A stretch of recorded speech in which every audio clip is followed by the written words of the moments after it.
What's going on, guys? I have my coffee ready here. This is Dunkin' Donuts. It's a Staples in New Jersey. There's one in every corner if you go to Newark, New Jersey. And there's a few here now in Southern California. When I first got here, there was none. Delicious, fantastic Dunkin' Donuts coffee. I'm here to talk about a subject that I just read about: millennials buying homes. Now, all the data shows that millennials in this generation of young people are not buying homes at the same pace that people of similar generations in the past at the same stage in their lives. They're not buying the same amount of homes. And we're talking about the 25 to 35-year-old demographic. That's usually after college, when you're starting the career. And if you look at generations in the past, like, Generation X or the baby boomer generation, they were buying homes at a much rapid pace. Different reasons why people believe that millennials are not purchasing homes. One of the big reasons is that rent is so high now in most parts of the countries that millennials simply just can't afford to save enough to purchase new homes. Now, that's very true. Rent is ridiculously high. But I'm also going to counteract that with the fact that there are a lot of programs out there that help millennials when it comes to down payment assistance and so forth. And there are some pockets in the state or in certain cities where rents are not as high as other pockets. Yeah, it's going to be super expensive to rent a place in Beverly Hills. Not so much in certain other areas like say Pico Rivera or something like that. It's definitely not going to be as expensive as it were to be over in Beverly Hills or Hacienda Heights or something like that. But at the same time, what's really crushing a lot of these people out there is student loan debt. So you have high rent in most areas, and you have huge amounts of student loan debts. I'm talking about hundreds of thousands of dollars, where if you look at some of the other generations, they were leaving college with a lot less debt. 3 times the amount of debt leaving out of college, whether it's with a master's or a bachelor's or a doctorate, than they would have, let's say, 15, 20 years ago.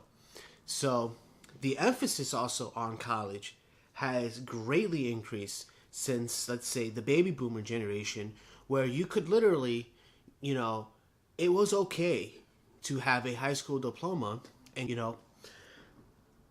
but I don't think that that's just it, My actual opinion on it is a little different, and it comes from, my opinion of it is that it's more of a cultural thing. See, our culture has shifted a lot of ways from building of a family to building of a career. When you talk about maybe the 1940s, 1950s, 60s, 70s, the central focus of most people, or of the community, was the family. Everything was very family oriented, and in order to have a family, you needed to have a house, something that you guys own, something that was solid. That was going to be the foundation of building that family. Then in the 1980s and as time went on, we became a more, I wouldn't say selfish, but a more selfish sort of culture, where a lot of the ideals when it comes to building a home life shifted away from the family and more towards the career. How can I glorify myself? How can I make myself a bigger person and stronger and so forth? Now, you don't need a nice house or a 3-bedroom house in order to do that. What you do need is to consistently see yourself grow. Now, in education, there became a huge shift from educating you to become a more productive person, to get a job, really, to be productive in that sense, to get a career, or to get a more advanced level career. And there's still a lot of a lot of that focus that's going on.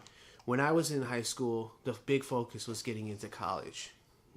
That's like everything was about getting into college, getting into college, getting into college. You will die if you don't go to college. And almost every one of my friends, in some form or fashion, ended up going to college. That's not bad. But when you're spending that money, when you're spending money as opposed to earning money, it takes away that ability to create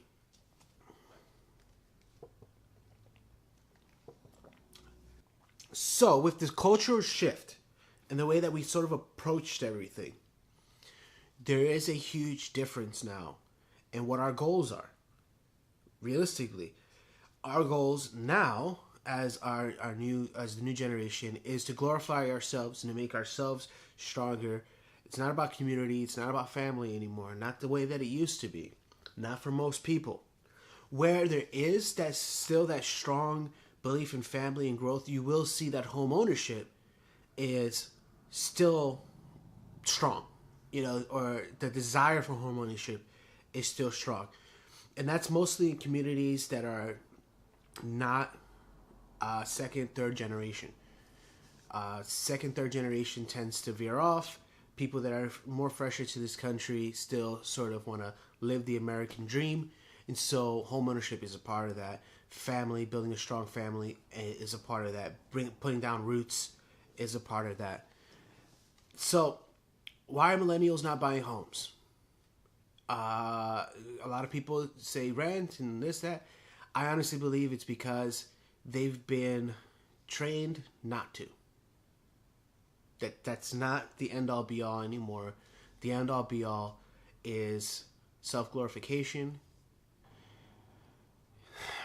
Well, that's all for right now. It's just a little rambling thoughts about home ownership with millennials.